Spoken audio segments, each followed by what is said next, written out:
Donc, je vais vous parler d'un milieu qui est assez particulier, qui est le sol.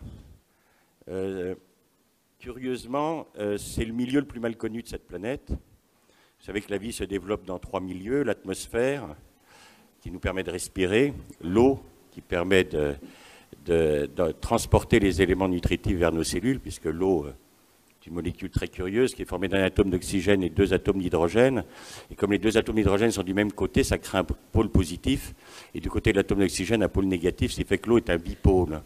Et cette propriété remarquable lui permet de transporter vers nos cellules aussi bien les ions positifs, qu'on appelle les cations, potassium, calcium, magnésium, mais elle peut aussi transporter tous les anions, nitrates, phosphates, sulfates. Donc c'est un liquide indispensable pour la vie. Vous ne pouvez pas vivre en buvant uniquement de la vodka, parce que l'alcool, ce n'est pas un bipôle, donc on est obligé de boire de l'eau. Et puis le troisième milieu où se développe la vie, c'est le sol. Alors, quelle est la différence qu'il y a entre ces 3 milieux? Bien, c'est que l'atmosphère et l'eau sont des milieux qui sont composés de molécules, c'est-à-dire de charges atomiques, sont des milieux extrêmement solides. C'est-à-dire que l'atmosphère et l'eau, on peut les polluer, d'ailleurs on ne s'en prive pas, on les pollue même abondamment, mais on ne sait pas les faire disparaître. On ne sait pas faire disparaître l'atmosphère. L'atmosphère est formée de 79% d'azote. C'est une molécule extrêmement solide qui est formée de 2 atomes d'azote attachés ensemble par une triple liaison atomique. C'est quasi incassable. Il a fallu attendre le début du siècle pour pouvoir ouvrir cette molécule et faire du nitrate et faire la Première Guerre mondiale et exterminer 10 millions d'hommes. Avant, on ne faisait que des guerres artisanales. Enfin, Napoléon avait commencé à industrialiser un peu le processus, mais par rapport à ce qu'on a fait en 14, c'était un peu ridicule. Donc c'est un milieu très solide. L'eau, c'est pareil. Si on voulait faire disparaître l'eau de la planète, il faudrait chauffer la planète à environ 100 degrés, ce qui évidemment poserait des petits problèmes. Attendez, je m'excuse, je rentre juste un petit truc et puis on va pouvoir démarrer. Le sol, lui, c'est complètement différent. Le sol, c'est un milieu extrêmement fragile parce qu'il a une propriété tout à fait curieuse, c'est que c'est un milieu qui est organo-minéral. C'est que le sol, il est formé de matière organique, les humus, et de matière minérale, les argiles. Et les humus et les argiles sont attachés ensemble par des attaches électriques. Et s'il y en a parmi vous qui ont fait un peu de chimie, ce qu'on appelle les attaches de Van der Waals, sont des attaches extrêmement fragiles. Donc c'est très facile de détruire un sol. Et c'est ce que l'humanité fait depuis 7000 ans, puisque nous avons déjà détruit, jusqu'en 1900, on avait détruit 1 milliard d'hectares de terre, qui ont agrandi les déserts. Nous avons agrandi remarquablement les déserts depuis que nous cultivons la planète. Et au XXe siècle, juste au XXe siècle, on a fait 1 milliard d'hectares de désert. Donc vous voyez, on a accéléré sérieusement. Les anciens, ils étaient un peu lents dans leur processus de dégradation. Nous, on est beaucoup plus performants avec nos machines et nos pesticides. Et on dégrade à l'heure actuelle 10 millions d'hectares de sol chaque année. Alors c'est assez embêtant parce que le sol, c'est notre terre nourricière. Et le fait d'avoir perdu 2 milliards d'hectares de terre nous met dans une situation un peu compliquée. C'est qu'il ne nous reste plus qu'1,5 milliard d'hectares pour 7 milliards d'habitants. On nous annonce qu'on sera 9, 10, 11, enfin chacun y va de ses petits chiffres. Et donc, perdre de la terre tous les ans avec une population qui, elle, grandit constamment, ce n'est pas une très bonne idée parce que ça va se terminer assez mal, parce qu'on a quand même besoin de la terre pour se nourrir. Alors, pour pouvoir respecter la terre, il faudrait connaître le sol. Et curieusement, c'est une science qui n'a intéressé personne. Pourquoi on ne s'est pas intéressé au sol? Parce que c'était les manants qui cultivaient le sol. On ne pouvait pas s'intéresser à un milieu qui était travaillé par la plèbe. Donc on s'intéressait à des choses nobles. Bon, pendant longtemps, on s'est intéressé à la guerre. Donc il y a des ouvrages énormes sur la guerre dans nos bibliothèques. On s'est beaucoup intéressé à la présence du Christ dans l'Eucharistie, les anges, etc. Donc il y a des livres entiers sur la religion dans nos bibliothèques. Le sol, il n'y a rien. Un premier livre français sur l'agriculture, c'est Olivier de Serres, Théâtre et ménage des champs, au XVIIe. Donc vous voyez, on attend le XVIIe siècle pour commencer un petit peu à regarder ce milieu travaillé par les manants. Et en fait, la science du sol date de la fin du XIXe. C'est le tsar de Russie, tout à fait par hasard. Hein. Le tsar de Russie ne s'intéressait pas plus au sol que les autres rois d'Europe. Mais Doukoutchev, qui était son grand géologue, il lui demande d'aller voir un peu toutes les richesses que possède la Russie au niveau minéral. Et ce géologue, en se promenant à travers l'immense Russie, arrive au bord du lac Ladoga. Et qu'est-ce qu'il voit? Il voit une forteresse du XIIIe siècle, magnifique. Et en haut de cette forteresse, sur les murailles, il voit des plantes qui poussent et il y a un sol. Et ça lui fait le coup d'Archimède qui se plonge dans sa baignoire et qui voit le niveau monter. Il a l'éclair d'Archimède, il dit mais le sol se fabrique, puisque cette forteresse a été faite par les hommes au XIIIe siècle et il y a déjà un sol qui s'est développé. Et il va avoir l'idée que le sol est un milieu dynamique, un milieu qui se fabrique. C'est-à-dire qu'il va commencer à se dire mais après tout le sol c'est pas du tout un milieu qui est là depuis toujours, c'est un milieu qui a une dynamique, qui est vivant et il va essayer de comprendre comment il fonctionne. Donc on va regarder un petit peu comment ça marche.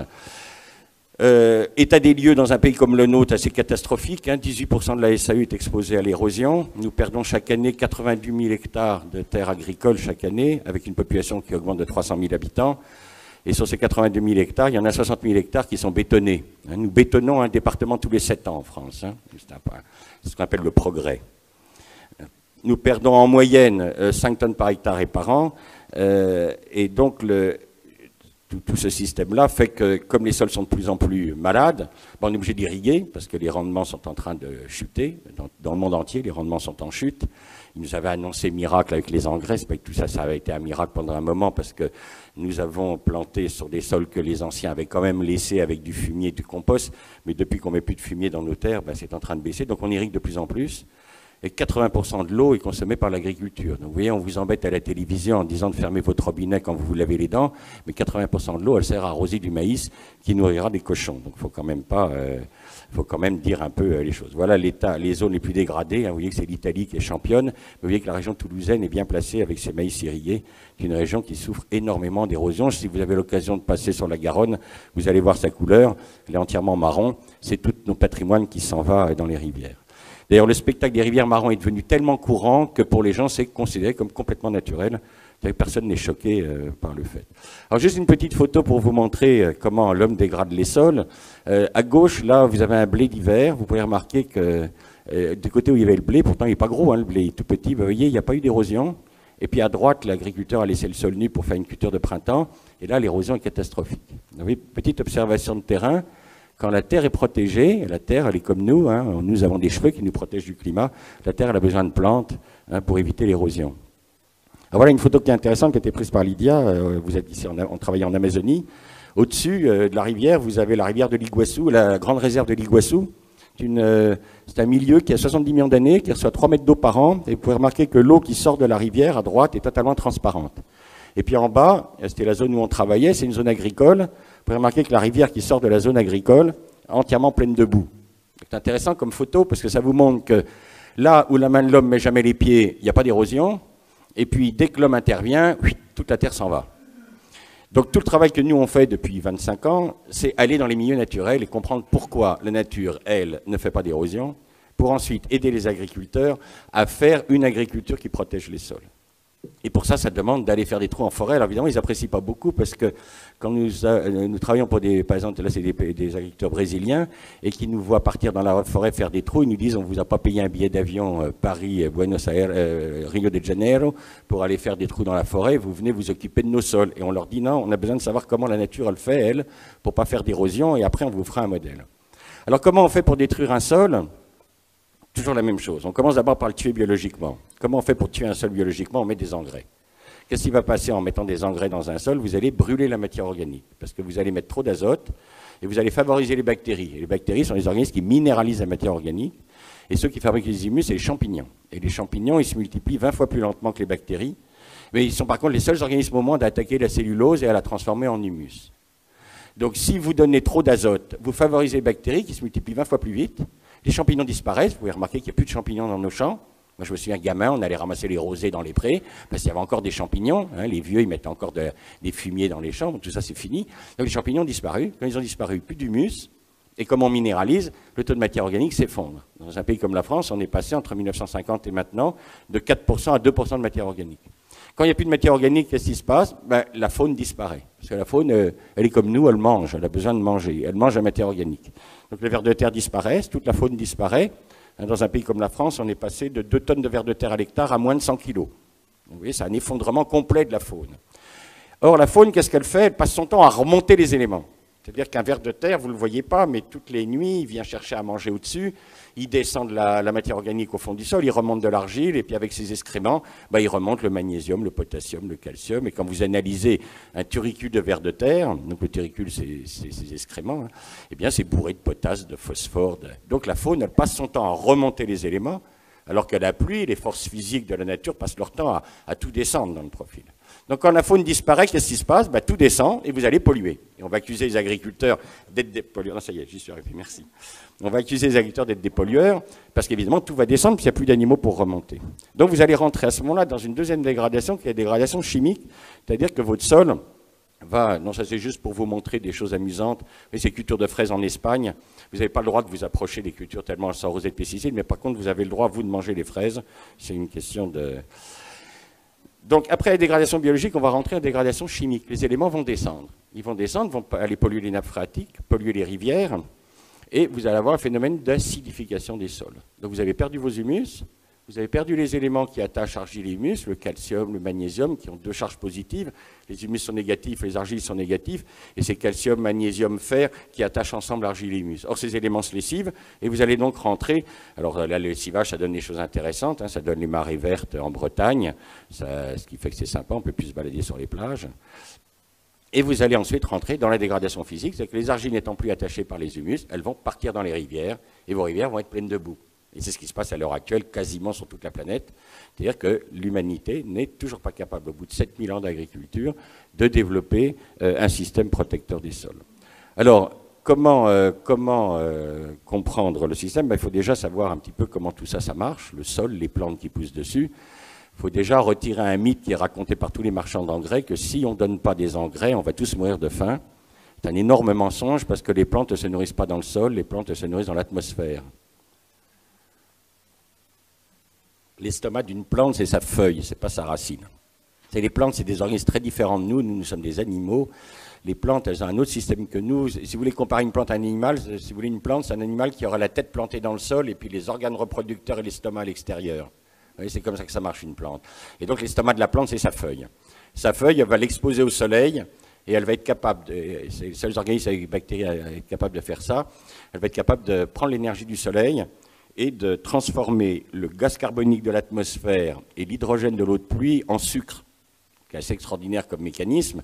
Donc elle ouvre ses stomates, le gaz carbonique rentre, l'eau de pluie va rentrer aussi, alors là, elle va être absorbée par les racines et emmenée aux feuilles. Cette eau de pluie sera photodécomposée par l'énergie du soleil et donnera de l'hydrogène. Ce qui fait que le carbone et l'oxygène, qui font 44% du poids des plantes, l'hydrogène 6%, vont donner, par la photosynthèse, du sucre. Donc 94% de la matière sèche d'une plante, c'est le soleil. C'est pour ça que vous avez remarqué que les plantes poussent très mal dans les caves. C'est une observation qui peut se faire assez facilement comme expérience. Elles ont besoin de soleil. Il y avait eu de brillants ingénieurs qui avaient voulu faire passer l'autoroute du Sud au-dessus de Montrachet, de Volnay et de Montrachet. Et les vignerons, évidemment, avaient protesté, ce qui est assez logique, en disant que quand même Volnay, Meursault et Montrachet faisaient parmi les plus grands vins du monde, donc c'était pas une bonne idée de passer. Les gars avaient dit, mais non, mais on va mettre l'autoroute sur pilotis, donc ce sera pas gênant, on n'écrasera pas la vigne. Et là, les vignerons ont expliqué aux polytechniciens des ponts et chaussées que les vignes avaient besoin de soleil. Alors là, ils ont été très étonnés. Ah oui, on peut pas mettre des vignes à l'ombre. Ah non, on peut pas mettre des vignes à l'ombre. Donc ils ont été très étonnés, donc du coup, ils ont eu de la chance, l'autoroute n'est pas passée sur les grands crus de Bourgogne. On a échappé à la catastrophe. Donc 94%, c'est la matière sèche. Donc ça veut dire que l'atmosphère, c'est la qualité, c'est pas la quantité. Vous ne ferez jamais du bon avec des plantes qui n'ont pas de sol. Le hors-sol, qui était la grande fierté de l'agronomie moderne, nous faisons 99% des fraises et des tomates sont hors-sol. Et vous avez remarqué que les fraises et les tomates n'ont plus de goût. Elles sont belles, hein, elles sont rouges, elles ont de belles couleurs, ressemblent à des tomates, ressemblent à des fraises, mais vous les mettez en bouche, c'est pas des fraises, pas des tomates, parce que le goût, c'est le sol qui va le donner. C'est-à-dire que l'atmosphère, c'est la quantité, c'est la masse, si vous voulez, et toute la qualité, tout ce qui va donner la subtilité gustative, ou la synthèse des essences, la synthèse des parfums dans les vins, ça c'est le sol qui va le donner. Alors le sol, lui, c'est très différent, il n'apporte pas grand-chose, 6% du poids des plantes, donc c'est pas grand-chose, mais attention, 24 atomes. C'est pas du tout carbone, oxygène, hydrogène comme l'air, c'est 24 atomes. Et c'est ça qui va donner toute la complexité et qui va donner la notion de terroir. Parce que chaque roche va avoir une composition particulière qui va faire que un morgon va morgonner parce que c'est un granit riche en manganèse. Donc chaque vin va avoir un goût particulier parce que la roche qui est dessous a son équilibre minéral et va donc donner des goûts particuliers. Alors comment ça marche le sol ? On va prendre le modèle chez nous, avant que nous arrivions, je parle à la belle époque où il y avait encore de la forêt sur toute l'Europe. Le modèle naturel en Europe, c'est-à-dire en forêt, dès que vous êtes en zone tempérée, à plus de 550 mm d'eau, la végétation climax, c'est la forêt. Forêt qui autrefois était entretenue avec des clairières par la grande faune, hein, parce que nos ancêtres, les Cro-Magnons, ont exterminé toute la grande faune, mais nous avions en Europe le plus grand éléphant du monde. On avait un éléphant qui faisait 6 tonnes, qui a été buté par les Cro-Magnons. Ils s'amusaient, hein, ils faisaient ça aux épieux, donc ils rigolaient beaucoup. Il y avait beaucoup de fractures du fémur et des bras, mais ils couraient après les mammouths et ils ont exterminé toute la grande faune. Et cette grande faune faisait des clairières dans les forêts. Mais la végétation dominante, c'était la forêt. La forêt, c'était à peu près 90% de notre territoire. Alors comment elle fait la forêt pour fonctionner sans engrais, sans pesticides, pendant des milliers d'années, sans que personne n'ait besoin de s'occuper d'elle, et zéro érosion, c'est-à-dire qu'il faut savoir qu'autrefois, nos rivières étaient totalement transparentes. Vous savez que les Français et les Parisiens ont bu l'eau de la Seine directement, il y avait des gobelets sur les ponts de Paris, et ils buvaient de l'eau de la Seine jusqu'au XVIIIe siècle, tellement elle était pure. D'ailleurs, dans les contrats des moulins, des meuniers, qui avaient des moulins au bord de l'eau, jusqu'au 18e, ils acceptaient d'être meuniers à une seule condition, c'est de ne pas manger du saumon plus d'une fois par semaine, parce qu'ils en avaient ras-le-bol du saumon, quoi. Ça, les rivières étaient pures à l'époque. Alors comment le fait la forêt pour faire un milieu pur? Elle fonctionne de la façon suivante. Tous les ans, la forêt fait tomber sur le sol des feuilles mortes, des bouts de bois. Il y a une véritable pluie de bouts de bois, vous en rendez pas compte, mais la litière qui tombe tous les ans sur le sol d'une forêt, c'est des masses importantes. Cette litière va être attaquée par une faune très particulière qu'on appelle la faune épigée, hein, épi en grec le dessus, hein, l'épi du blé, et G, la déesse G qui a donné géographie, géologie à la déesse de la terre. Cette faune va manger toute cette litière, va faire des crottes, ce qu'on appelle boulettes fécales, et ces boulettes fécales, c'est donc la matière organique très très fine qui va être attaquée par les champignons et transformée en humus. Donc première chose que nous dit la nature, la matière organique doit toujours rester à la surface du sol. Donc là, on comprend pourquoi le labour est un instrument de destruction massive des sols. C'est que dans le labour, qu'est-ce que je fais? Je mets ma matière organique sous les racines. Alors que dans la nature, la matière organique est au-dessus des racines. Et ça, c'est la première leçon que nous donne la nature. Je n'enfouis jamais de matière organique dans un sol. Je vois encore plein de gens, quand ils plantent leurs arbres, ils font un trou, ils mettent du compost au fond du trou, ils foutent l'arbre dessus, ils sont sûrs qu'à 30 ans, l'arbre il sera crevé, parce qu'ils vont faire nécroser les racines. On ne met jamais de matière organique dans un sol. La nature, le grand livre de la nature nous le dit, la matière organique se met au-dessus. On va regarder un petit peu ces espèces. Vous avez d'abord les animaux qui vont manger les parties très tendres des feuilles, qu'on appelle la famille des colamboles, un groupe propre au sol, hein, qui ne vit que sur le sol. Des animaux qui sont parthénogénétiques, il n'y a pas de mâle, il n'y a que des femelles qui font des femelles, qui pondent des femelles. Pas très passionnant comme vie, hein, mais bon, c'est la vie des colamboles. Une famille très variée, vous voyez, il y en a qui ressemblent à des pucerons, d'autres à des sauterelles, d'autres à des chenilles. Bon. Population sous forêt, 3-4 milliards à l'hectare. C'est des petits animaux, ils sont très nombreux, ils décomposent toutes les matières fines. Dans les champs agricoles, nous on fait des comptages, il y a des champs en culture intensive de maïs irrigué, par exemple, zéro, on n'en trouve plus un seul, entièrement exterminé. C'est eux qui font ce travail-là. Vous avez tous vu ces feuilles en dentelle, hein, c'est un peu les dentelières du sol. Ils vous font ce joli décor en ne mangeant que les parties fines des feuilles. Vous avez ensuite les acariens, qui eux vont attaquer déjà les parties plus dures de la matière organique. Pareil, hein, population d'acariens, 3-4 milliards à l'hectare. Enfin, vous avez des animaux qui mangent carrément des bouts de bois, hein, les cloportes, des crustacés adaptés à la vie terrestre, des mille-pattes. Et puis, il y a des prédateurs, évidemment, qui mangent un peu. Il y a des mangés et des mangeurs dans le sol comme en surface. Et puis, vous avez des vers qui vivent à la surface, qui vont plutôt manger les excréments des autres pour rendre les choses encore plus fines.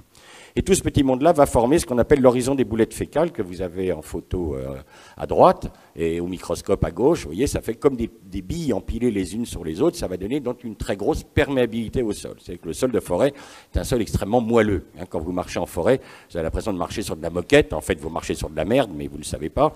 Mais c'est extrêmement moelleux et c'est ce qui va permettre de donner à la forêt une perméabilité de 150 mm d'eau à l'heure.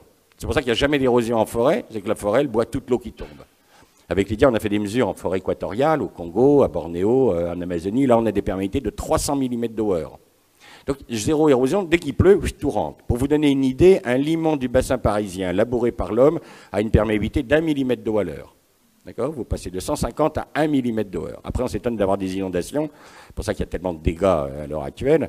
Et il faut savoir que la force érosive de l'eau, c'est-à-dire sa puissance de dégâts, est liée au carré de sa densité. Une eau transparente ne fait pas de dégâts. Elle va mouiller votre maison, elle va décoller les papiers peints, mais il n'y aura pas de dégâts. Mais si vous commencez à mettre de l'argile en suspension dans l'eau, l'argile, elle a une densité, l'eau, ça a une densité de 1, par définition physique, et 1 au carré, ça fait 1. Le sol a une densité de 1 à 1, donc normalement l'eau, ça n'emporte jamais le sol. Et vous verrez qu'une eau qui sort d'une forêt, une eau transparente, n'emporte pas de sol. Mais dès qu'il n'y a plus de matière organique et que l'argile se met en suspension dans l'eau, bah, comme l'argile a une densité de 3 à 4, bah, vous allez tout de suite monter à 1, 2, 1, 3 au carré. Bah, vous êtes capable de soulever des limons, puis des sables, puis des cailloux, puis des bagnoles, et puis là, vous allez vraiment faire du dégât. Tout le dégât à l'heure actuelle, ce n'est pas la pluie, c'est parce que nos sols sont morts et que l'eau qui arrive, c'est de la boue et que cette boue a une force érosive extrêmement puissante. Alors les arbres, ils se sont adaptés à cette situation très intéressante qui est une très forte perméabilité. Donc ça veut dire que quand il pleut sur la forêt, l'eau descend très vite. Donc ils ne sont pas fous, les arbres, qu'est-ce qu'ils font? Ils développent un double système d'enracinement. Ils ont un système horizontal qui se met sous la matière organique. Alors on se dit, tiens, c'est astucieux, pourquoi eux, ils sont mis sous la matière organique, alors nos agriculteurs, ils mettent la matière organique sous les racines. Ben, c'est très astucieux parce qu'au printemps, quand le sol va se réchauffer, les humus vont être minéralisés par les bactéries, c'est-à-dire qu'ils vont libérer du nitrate, du phosphate, du sulfate, des éléments nutritifs, qui vont être récupérés par les racines horizontales de l'arbre et renvoyés dans les feuilles. Donc deuxième observation du milieu naturel, le milieu sol-plante est fermé, il n'y a pas de fuite, rien ne s'en va, rien part dans les rivières, dans les nappes, lorsque vous respectez les lois du sol. Donc, première leçon, la matière organique doit se développer en surface. Les champignons sont aérobies, ils ont besoin d'oxygène pour faire les humus, donc il faut laisser ça en surface. Deuxième leçon, les racines doivent être sous la matière organique pour récupérer les éléments et ne pas polluer. Puis ensuite, les arbres, ils ont un deuxième système racinaire qu'on appelle pivotant qui descend jusqu'à la roche. Et là, ils vont attaquer la roche avec leurs acides et ils vont transformer la roche en argile. Alors pendant longtemps, on ne savait pas comment se fabriquaient les argiles. Moi, quand j'ai fait l'agro, personne ne savait comment se faisaient les argiles, donc on nous sortait des théories qui étaient tellement compliquées que personne ne les retenait. Et en fait, c'est seulement à la fin des années 80, vous voyez, c'est très récent, hein, on connaît très mal le sol, hein, seulement à la fin des années 80, une équipe australienne, une équipe de l'Université de Laval au Canada, vont montrer comment se fabriquent les argiles. Donc ils vont travailler avec un des minerais les plus tendres qui est sur Terre, qui est le mica. Ils font attaquer en milieu stérile, ils font attaquer du mica par des racines de blé, et vous obtenez vos premières argiles en 7 heures. Alors là, stupéfaction, qu'est-ce qui se passe? Comment le font les racines pour vous transformer un minéral en argile en 7 heures? Ben, en fait, c'est tout simple, c'est que la racine, elle attaque le caillou, c'est pas pour le plaisir de l'attaquer, c'est pour le manger. Et qu'est-ce qu'une racine? Qu'est-ce qu'une plante va manger dans le caillou? Ben, elle va manger le magnésium, le calcium, le potassium, le soufre, le phosphore, tous les éléments dont elle a besoin. Or, une roche, c'est formé de quoi? Majoritairement, les roches de la planète, elles sont formées de silice, de fer et d'aluminium, qui sont des oligo-éléments pour les plantes. Les plantes prennent un peu de fer, elles en ont besoin pour leurs enzymes respiratoires, elles prennent un petit peu d'aluminium, un petit peu de silice pour durcir leur membrane, mais elles n'en prennent pas beaucoup. Donc, qu'est-ce qui va se passer autour de la racine d'une plante, d'un arbre ou d'une plante, de n'importe quelle plante? Il va y avoir accumulation de silice, de fer et d'aluminium, puisque la plante suce le reste. Et ça, c'est une loi physique, une loi de la physique. Quand vous concentrez trop des éléments, ils cristallisent. Comment on fait pour faire du sel de mer? On met de l'eau de mer au soleil, elle s'évapore, puis à un moment, le sel cristallise. Eh bien, la silice, le fer et l'alumine vont cristalliser autour de la racine de la plante en silicates de fer et d'alumine, qui sont les argiles. Donc, et ce qui est remarquable, c'est que les argiles ont une capacité d'échange en cations, c'est qu'elles vont retenir les éléments nutritifs.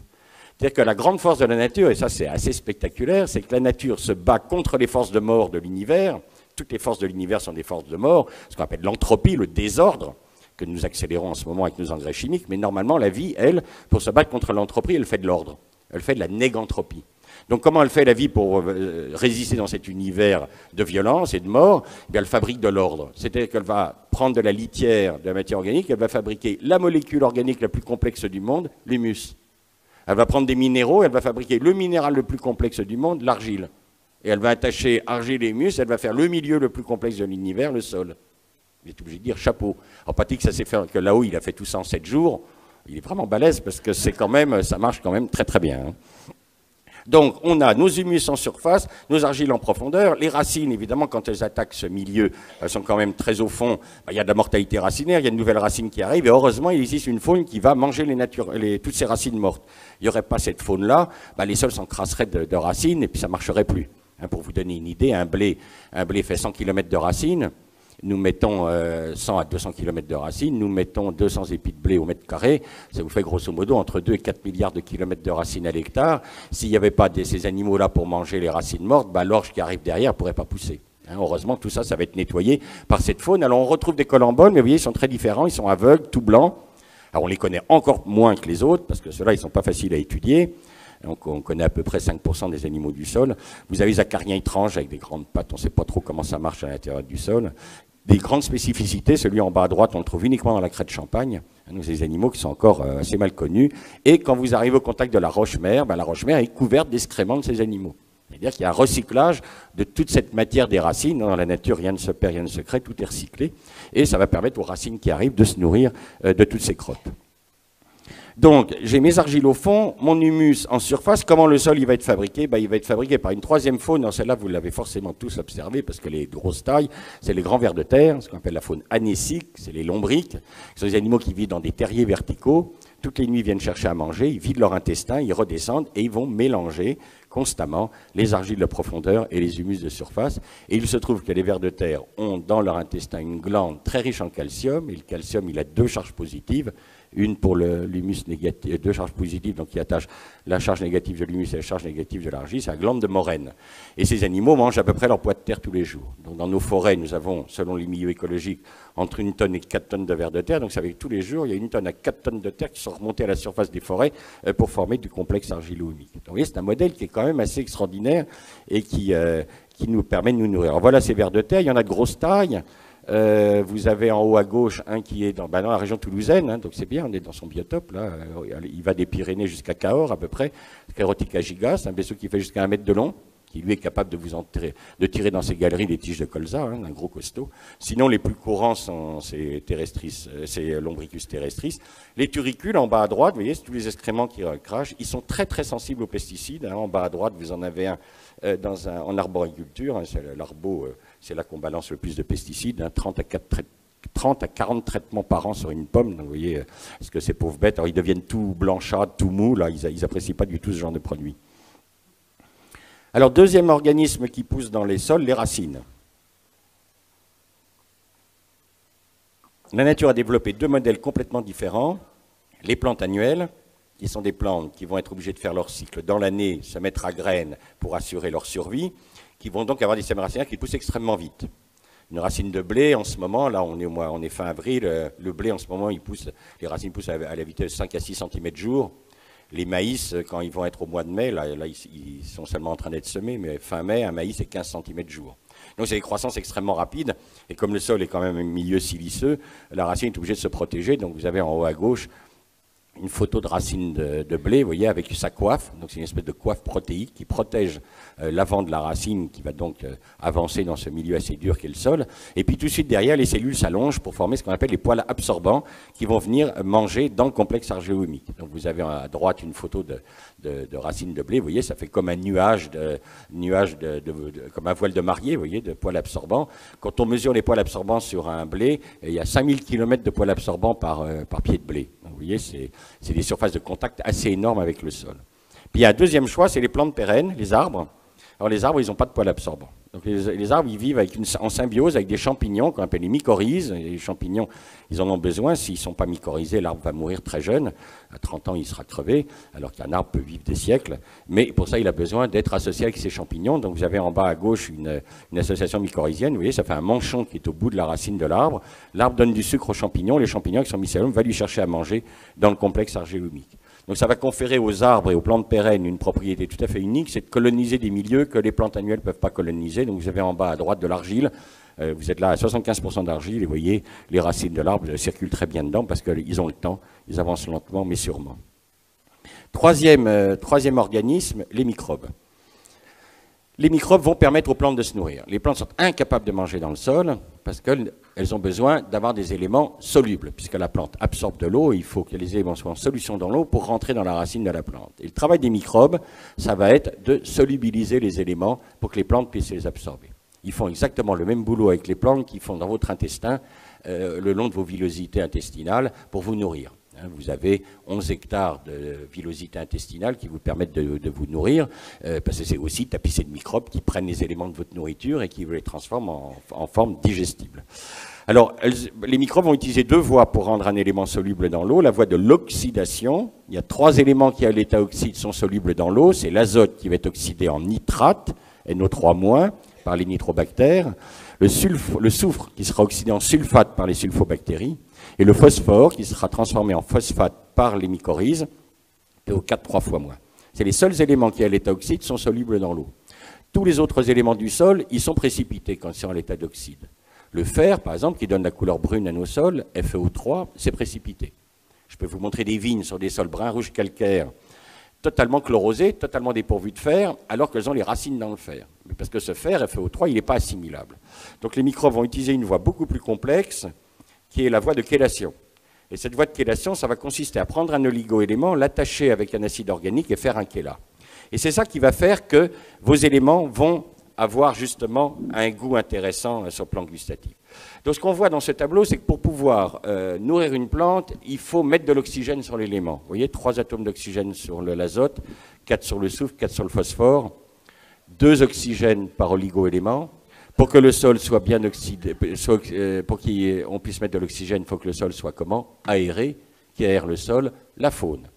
Donc si vous n'avez plus de faune dans votre sol, vous n'aurez plus d'oxygène, vous serez obligé d'acheter des nitrates, des phosphates, des sulfates, qui sont des engrais qui sont tous les mêmes à la surface du globe, et vous allez faire des produits technologiquement identiques, et vous n'aurez plus du tout cette notion de terroir, hein, les grands sols à safran, les sols pour faire du vin, les sols pour faire de l'huile d'olive, etc. Vous perdez la notion de vocation de sol. Alors qu'est-ce qu'il y a dans un gramme de sol vivant? Je dis vivant parce que ça devient rare de trouver des sols vivants, donc je précise.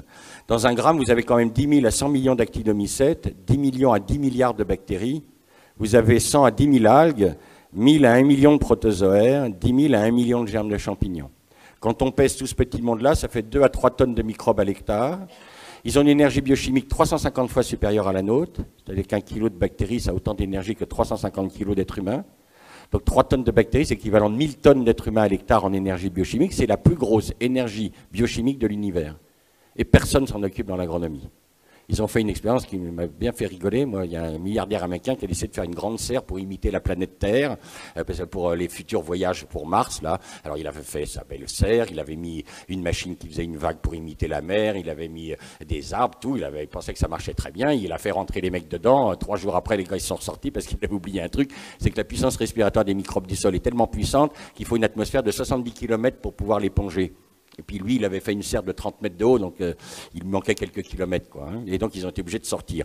Et c'est tellement puissant, si vous voulez, la respiration microbienne, qu'il faut 70 km d'atmosphère. C'est d'ailleurs eux qui fournissent l'oxygène que vous respirez, c'est eux qui assurent la salinité des océans. Hein, petite question amusante, qu'est-ce qui se passerait si les océans n'étaient pas salés? Question amusante, parce que c'est les microbes qui règlent la salinité des océans. Qu'est-ce qui se passerait? Vous avez essayé d'imaginer, imaginez qu'à la place des océans, nous ayons des grands lacs. Mais on ne pourrait pas vivre parce que ça s'évaporerait trop. On serait dans une vapeur, il ferait tellement chaud qu'on serait tous cuits, transformés en carottes bouillies et on ne pourrait pas vivre. Et c'est grâce aux microbes qu'on peut vivre, c'est parce qu'eux, ils règlent la salinité des océans. C'est-à-dire, eux, ils règlent tout. Vous ne pouvez vivre que parce qu'ils vous nourrissent, que parce que... Et l'agronomie moderne fait non, ça, circuler, il n'y a rien à voir. Et on va voir maintenant comment ils font pour donner du goût, vous permettre à vos plantes de synthétiser des essences, de synthétiser... Souvent, un argument que nous sortent les énologues, nous disent les bourguignons, vous nous emmerdez avec vos conneries de raconter que c'est le sol qui donne le goût des vins. Tous les arômes que nous dosons dans le vin, pareil pour toutes les essences que vous avez dans les plantes médicinales, ce sont des composés carbonés. Or, le carbone, il vient de la photosynthèse, donc vous nous racontez des conneries, puisque tout ça, c'est carboné, ça vient de la photosynthèse, c'est pas le sol. Alors, j'explique aux énologues, il faut les former un peu, ils n'ont pas été bien formés à l'école, je leur explique que tout ce qui est synthétisé dans une plante, tout ce qui est synthétisé dans un organisme vivant est synthétisé par des enzymes. C'est les enzymes qui font toutes les synthèses. Toutes les synthèses de vos composés, vos protéines, vos lipides, c'est accompli par des enzymes. Qu'est-ce que c'est qu'une enzyme? C'est une protéine à cofacteur métallique. Donc vous avez des enzymes à potassium, à sodium, à zinc, à magnésium, à manganèse, à fer, à cuivre, molybdène, nickel, etc. Or, tous ces oligo-éléments, ils ne viennent pas de l'atmosphère. Heureusement, d'ailleurs, s'il y avait du cuivre dans l'atmosphère, enfin, ça arrive autour des usines, mais enfin, c'est pas recommandé. Tous ces éléments vont rentrer par les microbes. C'est les microbes qui vont chélater le sélénium, le nickel, le molybdène, permettre la synthèse des enzymes qui, eux, vont synthétiser les arômes ou les essences ou tous les composés. C'est pour ça que les plantes sont des organismes extraordinaires au niveau synthèse. Les plantes c'est vraiment des usines de synthèse de composés, essences, vitamines, etc. et qui nous nourrissent. Hein. Sans elles, on ne pourrait pas vivre. Plus vous allez avoir un sol mort, moins vous aurez de synthèse de ces éléments, plus vous allez être carencé quand vous allez manger les plantes. Il y a par exemple un élément dont à l'heure actuelle les Européens sont terriblement carencés, c'est le sélénium. Parce que le sélénium est un élément assez rare dans les sols, et il est chélaté uniquement par des microbes, et à l'heure actuelle, la quasi-totalité de la population européenne est carencée en sélénium. C'est très embêtant parce que le sélénium, c'est le cofacteur des peroxydases qui vous protège contre le cancer. Et comme par hasard, les cancers explosent. Hein. Alors, pourquoi on n'a plus de sélénium? Parce que les plantes qui ont le plus de sélénium, c'est les crucifères, c'est les choux. Le problème du chou, c'est que si vous mettez des engrais chimiques sur le chou, il se met à puer. C'est-à-dire que quand la personne fait cuire du chou, il y a tout l'immeuble qui pue le chou. Donc on essaie de mettre des croûtons de pain pour essayer de calmer. C'est parce qu'on met trop de soufre dans les engrais chimiques et on synthétise trop de cystéine sulfoxyde qui pue. Donc les gens, ils mangent plus de chou. Pareil pour l'asperge. Si vous mettez trop d'engrais chimiques, l'asperge, vous allez aux toilettes, ça pue dans les chiottes parce qu'il y a trop de cystéine sulfoxyde. Alors que les choux cultivés biologiquement, ils puent pas. Et vous avez le plaisir de manger du bon chou-fleur, surtout pas le chou-fleur breton, qui est bourré de soufre et qui pue. Hein. Donc le fait qu'on mange plus ces plantes-là parce qu'elles sentent mauvais quand on leur met des engrais chimiques, fait qu'on est carencé en sélénium. Donc remanger du chou, mais bio, hein, pas chimique. Donc autre effondrement, c'est la variété de ce que nous mangeons. Hein, pour vous donner une idée, j'ai retrouvé chez un brocanteur le catalogue de pomologie de 1904. 3600 variétés de fruits on faisait. Hein. À l'heure actuelle, vous avez une vingtaine de variétés seulement qui couvrent tout le marché. Donc ça aussi, c'est un effondrement. Hein. Pareil dans les plantes sauvages. Nous consommons beaucoup moins de plantes sauvages que nos ancêtres, hein, parce que d'abord on les connaît plus. Et puis, il faut voir dans quel état sont nos pauvres pommes. Maintenant, je vous dis 30 traitements. Regardez ce qui se passe quand vous comparer une rainette du Mans avec une golden, hein, en teneur en vitamines. Hein, à l'heure actuelle, quand on fait des comparaisons avec les pommes de l'entre-deux-guerres, on a 100 fois moins de vitamines dans une pomme actuelle, moderne, que dans une pomme de l'entre-deux-guerres. Donc il va falloir manger beaucoup de pommes. Alors ils vous disent manger des fruits et des légumes, d'accord, mais enfin s'il faut se manger 200 pommes par jour pour avoir la dose de vitamines, on n'est pas sorti de l'auberge. Effondrement des variétés de légumes. Regardez comment on est passé entre 1903 et 1983. En betterave, on avait 288 variétés, il n'y en a plus que 17. Vous voyez l'effondrement total de notre variété alimentaire. Les teneurs, hein, donc les écarts entre 1950 et 1999, hein, de la pomme, la banane, l'orange. Alors il y a une curiosité, c'est la vitamine C sur le raisin, parce qu'en 1950, c'est une expérience canadienne, en 1950 le Canada ne faisait pas de raisin, donc il faisait venir son raisin de Californie. Or la vitamine C est une vitamine qui ne dure pas longtemps, elle ne résiste pas longtemps au transport. Donc comme l'arrivée de Californie, évidemment, ils n'avaient plus de vitamine C, et c'est pour ça qu'il y a une remontée de la vitamine C, mais sinon, vous voyez, il n'y a plus grand-chose quand vous mangez. Regardez les pommes de terre, il n'y a plus rien, quoi. On mange des trucs qui sont complètement vides. Après, on s'étonne d'être malade, il n'y a plus rien à manger. Regardez dans les blés, plus de fer, plus de zinc, enfin, tout chute, quoi, tout ce que ça figure. Ils sont tellement de mauvaise qualité, nos blés, qu'on est obligé de rajouter des gluten de synthèse pour pouvoir faire du pain, parce qu'on n'arrive pas à faire du pain avec. Alors après, on dit, les gens font des allergies au gluten. Non, il ne faut pas des allergies au gluten du blé, il faut des allergies au gluten de synthèse qu'on rajoute dans le blé. Vous voyez, il ne faut pas... Regardez les éléments carnés, il n'y a plus rien, quoi. Hein, vous regardez les fromages et la viande, et les teneurs en magnésium, calcium, on dit aux gamins, mange de la viande, ça porte du fer. Oui, il fallait autrefois manger de la viande pour avoir du fer, mais à l'heure actuelle, vous voyez les effondrements, 100% de fer en moins dans les parmesans. Nous mangeons une alimentation, c'est pour ça que les gamins à 10 heures, ils mangent des cochonneries de Mars et tout, c'est qu'ils n'ont rien dans le ventre. On a des alimentations qui sont complètement... Alors ça entraîne évidemment des carences, hein, les manques de calcium, magnésium, qui sont les éléments dont nous manquons le plus. Tout le monde a des problèmes de crampes, des contractions musculaires, etc., parce qu'on manque de tout. Hein. Et ça, c'est dû au fait qu'il n'y a plus d'activité biologique dans les sols et que c'est les microbes qui apportent tous ces éléments dont nous avons besoin pour être en bonne santé. Alors, on a travaillé très peu sur les plantes médicinales. On a travaillé sur la mortalité de la... zut, ça m'échappe. La lavande et le lavandin. Et ça, c'est lié directement à l'effondrement de la population de faunique dans les champs de lavande et de lavandin. Donc, on a fait des mesures donc, chez des gens qui étaient en lavande bio par rapport à des gens conventionnels. La lavande bio s'enracine à plus de 3 mètres de profondeur. Quand vous êtes en chimie, vous avez un enracinement à 30 cm. Donc, qu'est-ce qui va se passer sur le lavandin et la lavande? Comme elle n'a plus d'oxygène, puisqu'il n'y a plus de faune, on désherbe chimiquement, donc le sol se referme, plus de porosité, plus d'oxygène. Que font les racines? Les racines, elles remontent pour chercher de l'oxygène. Et votre lavande et votre lavandin vont avoir des stress hydriques tous les ans. Tous les ans, quand il va y avoir la sécheresse du mois d'août, du mois de juillet, boum, et année après année, elles crèvent. C'est tout simplement, ça n'a plus d'enracinement profond. On a travaillé sur le géranium bourbon à l'île de la Réunion, même observation. Vous savez que la France faisait la meilleure essence de géranium. Bon, c'était pour la parfumerie, hein, c'était pas pour médicinal. Et elle était réputée mondialement. Elle fournissait à l'époque où on faisait des bons parfums naturels. Et puis, évidemment, on a dit c'est nul cette façon paysanne de cultiver le géranium. On a amené les engrais, les pesticides. On a multiplié par 5 le volume du géranium et on est passé de 120 litres d'essence à l'hectare à 3 litres. On dit tiens, qu'est-ce qui se passe? On fabrique plus d'essence de géranium. On nous avait appelé pour étudier, pareil. hein, quand on faisait les profils. Sur les géraniums cultivés encore traditionnellement à la main, on avait des enracinements à plus de 3 mètres de fond. Et puis en chimie, bah, voilà, 25 cm. Évidemment, le géranium, il ne dure pas longtemps, il crève et puis il n'a pas le temps de synthétiser. C'est pas fameux. Par contre, on n'a pas travaillé sur les plantes médicinales, donc je ne peux pas vous donner de résultats, mais je pense, enfin, à mon avis, c'est pour moi une aberration de faire de la plante médicinale en chimie. Parce que si vous êtes obligé de mettre des pesticides sur des plantes médicinales, c'est plus une tisane que vous prenez, c'est un bouillon de 11 heures. Il faut quand même faire attention. Hein. Alors voilà ce genre d'image qu'il va falloir essayer de sortir de la tête des agriculteurs. Ils sont très fiers quand ils font ça. Et alors après, ils lissent tous les sols, les racines n'arrivent plus à descendre. Alors voilà ce qu'on leur fait faire. Vous voyez, on leur fait faire des semis directs sous couvert, c'est-à-dire qu'on leur fait arrêter le labour, on leur fait semer des plantes tout de suite après la moisson, et c'est dans ces plantes que l'on sème la culture suivante. Alors, je peux vous dire que c'est traumatisant pour un agriculteur de semer là-dedans, parce que là, il ne dort pas pendant plusieurs jours, tant que ça ne germe pas. Donc on prend des plantes qui gèlent, hein, on n'a pas besoin d'herbicides, on prend des plantes qui vont geler, qui vont en mourant se décomposer et nourrir la culture. Et voilà l'effet sur l'activité biologique. Ça, c'est le premier agriculteur à qui on a fait arrêter le labour en France, qui est en semi-direct sous couvert. Il a gardé la moitié de son champ. Vous voyez, la courbe noire, c'est la courbe labour. Hein, c'est quasiment l'électroencéphalogramme plat. Vous voyez, il n'y a pas d'activité biologique. Et puis, voilà son sol qui remonte d'année en année. Là, je viens d'avoir les dernières mesures. Il a 650 d'activité biologique. C'est quelqu'un qui a divisé par 2 ses apports d'azote. Il ne met plus de potasse, plus de phosphore, plus rien, parce que c'est les microbes du sol qui ont pris la relève. Bon, donc, je terminerai pour vous dire que le sol est une ressource limitée, il faut donc le respecter. C'est un milieu fragile qui a des lois bien particulières qu'il faut respecter. Hein, en particulier dans vos plantes médicinales, il va falloir apprendre à ne pas enfouir de la matière organique, à travailler en surface, et puis bien penser que le sol, ça possède la plus grande biodiversité et la plus grosse biomasse de la planète, puisque les vers de terre, à eux tout seuls, sont aussi lourds que tous les autres animaux du monde réunis. Donc vous voyez, ça pèse lourd, les vers de terre. Hein. Voilà, je vais m'arrêter là, et puis je ne sais pas si les questions sont maintenant ou un peu plus tard. Nous avons écrit un livre avec Lydia, Le sol, la terre et les champs, où il y a un peu plus de détails sur ce milieu mal connu, mais assez passionnant qui est le sol. Et puis voilà, je vais vous laisser, je vous remercie pour votre attention, vous avez été très très sages.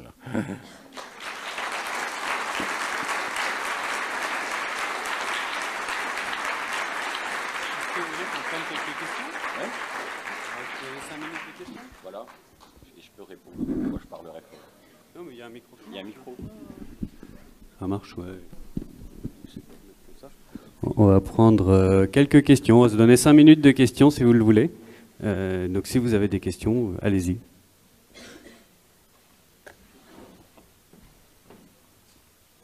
L'enseignement de l'agronomie à l'heure actuelle enseigne-t-il quelque part l'état des sols?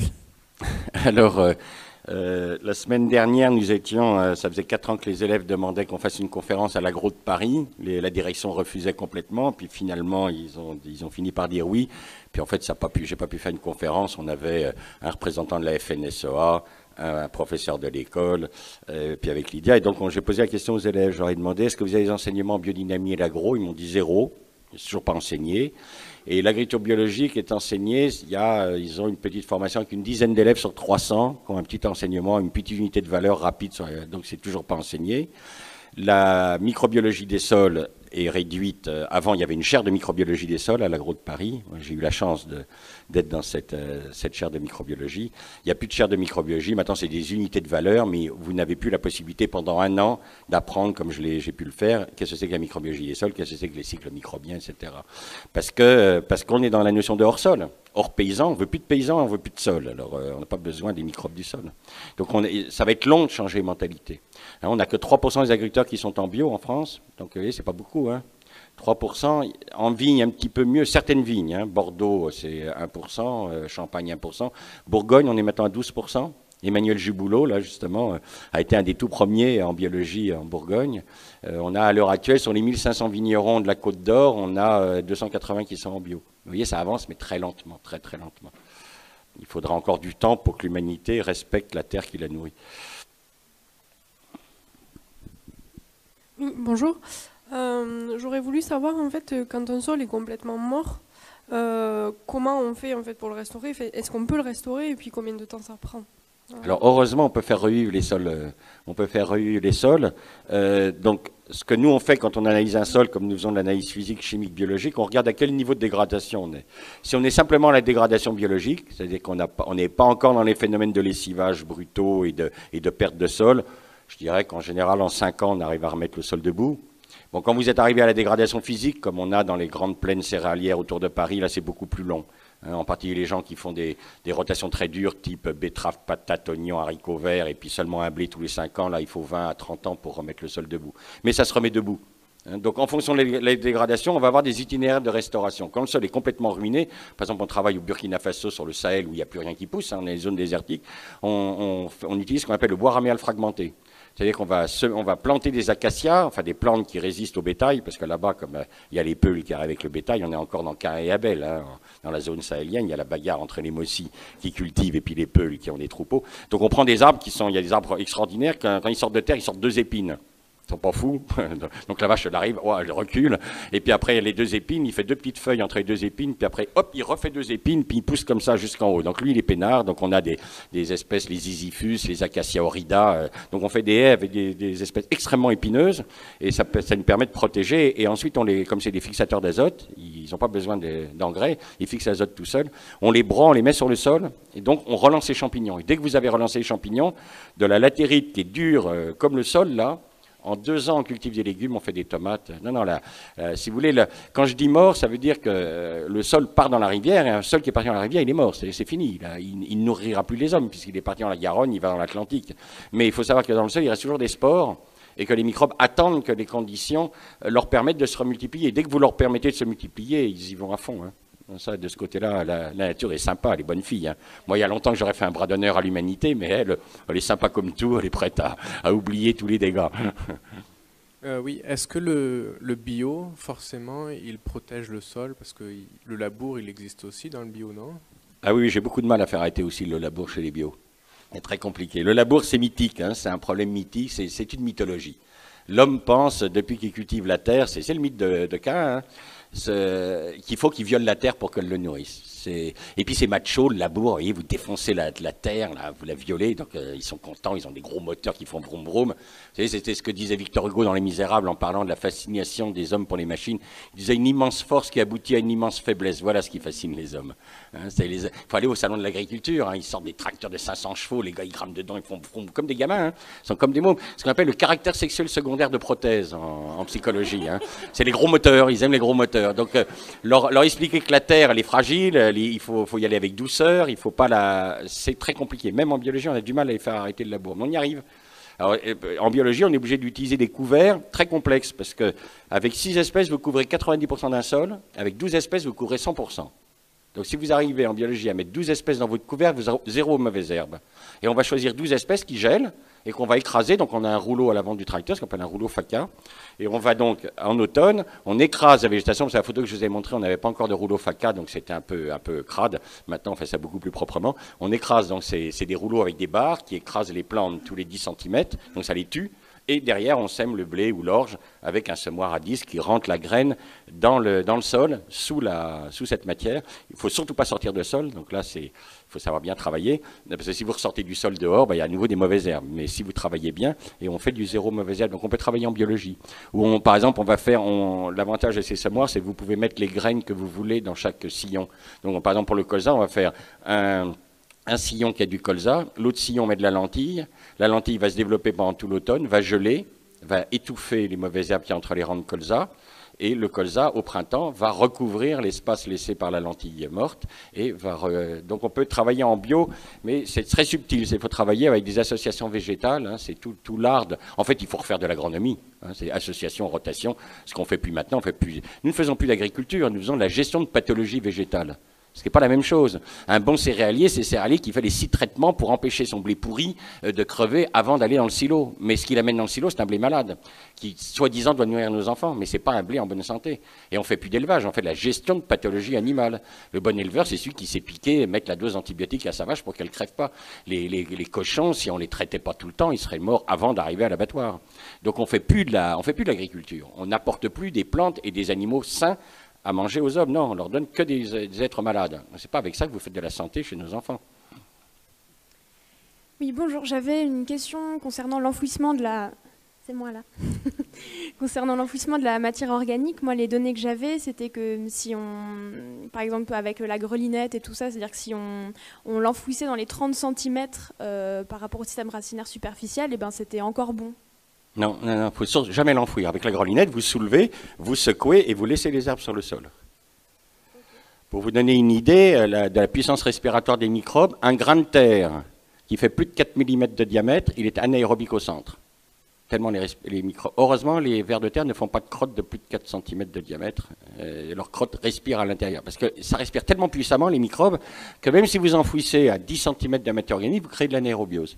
C'est le problème, ce qu'on appelle la demande biologique en oxygène. Si vous voulez, comme ils respirent très très fort, les microbes, il faut le temps que l'oxygène traverse votre épaisseur de sol. Si vous enfouissez à 30 cm votre matière organique, le temps que l'oxygène arrive, c'est trop tard. Les microbes ont déjà créé de l'anaérobiose. Donc vous laissez toujours, avec la grelinette, vous secouez et vous laissez vos plantes, vous les déracinez et vous les laissez sur le sol. Mais surtout, vous n'y touchez, vous les enfouissez pas.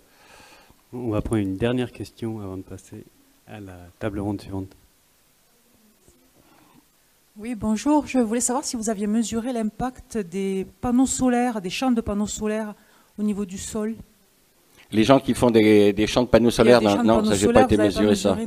J'ai jamais compris pourquoi ils foutaient les panneaux. Ils doivent trouver qu'on a encore trop de sol, donc ils mettent des panneaux solaires. Pourquoi ils les mettent pas sur les toits des maisons? J'ai du mal à comprendre notre époque. Ça avait un impact sur la nature du sol, l'implantation. De toute façon, ça le met à l'ombre, donc déjà, ça doit poser des problèmes. Mais non, j'ai pas fait de mesure sur ce genre de truc, parce que moi, je travaille pour les agriculteurs, je travaille pas pour EDF. Donc, merci. Mais dans les golfs, c'est terrifiant, hein, parce que dans les golfs, comme les gens ils veulent pas de crottes de terre sur leurs chaussures quand ils vont au 19e trou boire leur whisky, parce qu'ils ont des belles chaussures brunes et blanches, alors on met des produits pour tuer les vers de terre pour qu'il n'y ait pas de crottes sur les belles chaussures. Alors quand les gens me disent, moi j'ai été prendre un bol d'air au golf, je dis non, tu as été prendre un gros bol de pesticides, tu n'as pas été prendre un bol d'air. Donc on essaie de convaincre les golfeurs d'arrêter, enfin que c'est pas grave d'avoir des crottes sur ses chaussures, quoi. Mais bon, comme ils arrivent tous avec des belles voitures, veulent pas non plus salir la moquette de la voiture. Vous voyez, c'est un peu compliqué.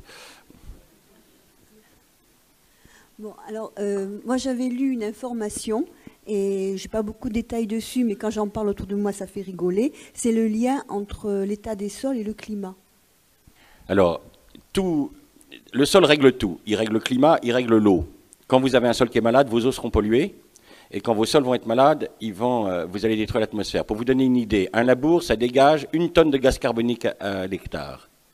Les techniques de semi-direct dont je viens de vous parler, on stocke entre 3 et 5 tonnes de gaz carbonique dans le sol.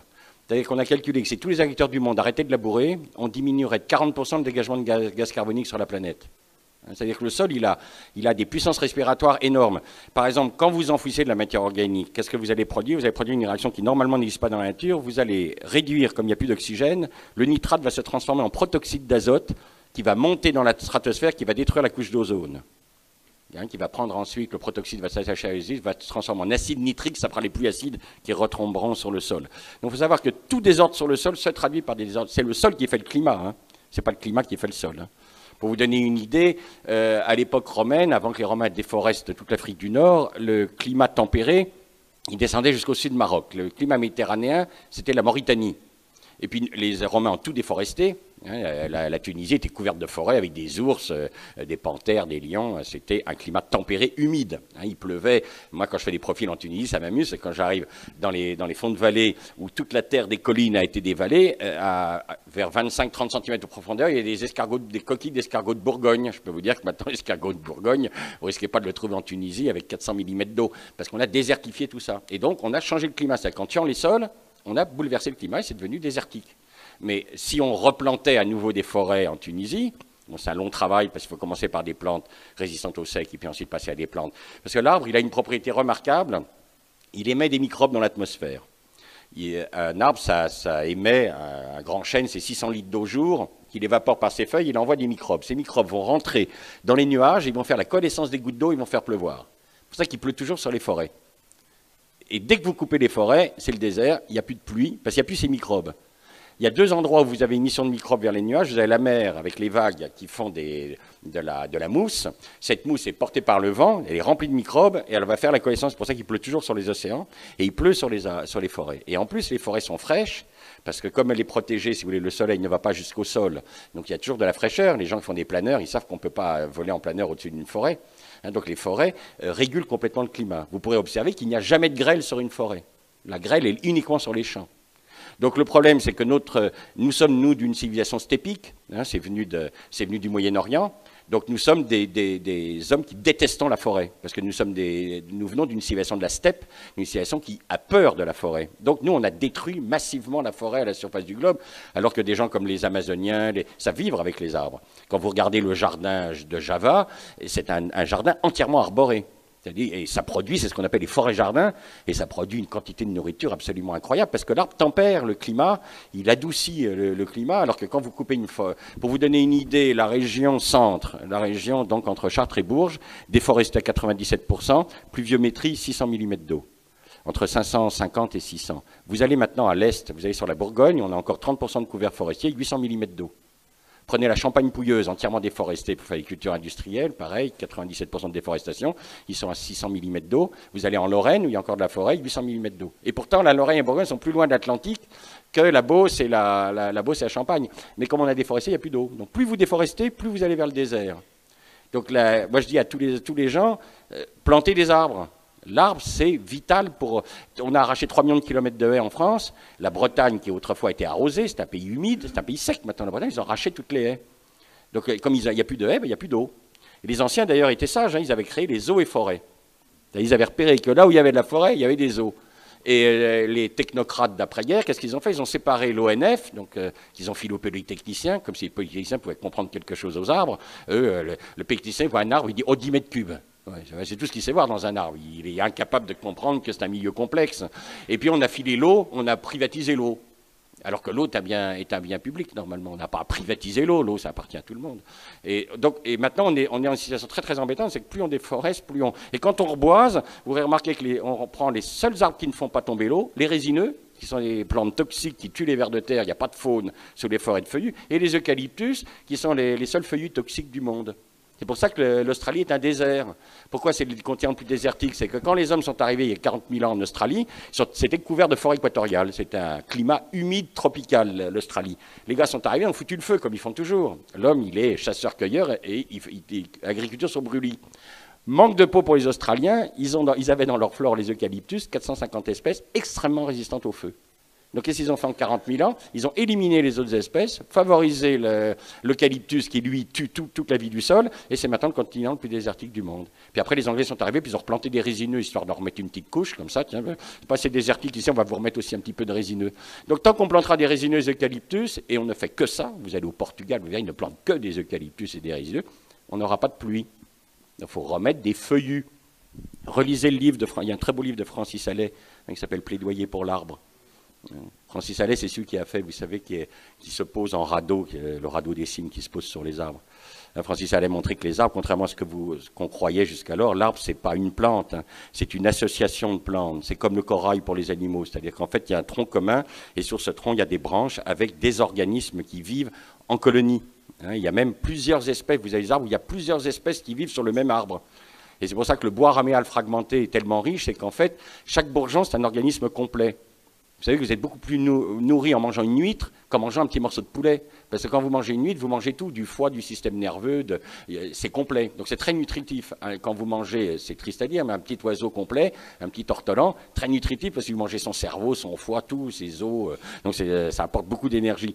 Eh bien, le bourgeon, c'est pareil, extrêmement riche en énergie parce que c'est une plante complète qui pousse sur en fait, c'est un système colonial, l'arbre. Et donc quand vous coupez les rameaux, vous taillez une haie, vous broyez, vous mettez au sol, ça apporte une richesse nutritive au sol spectaculaire.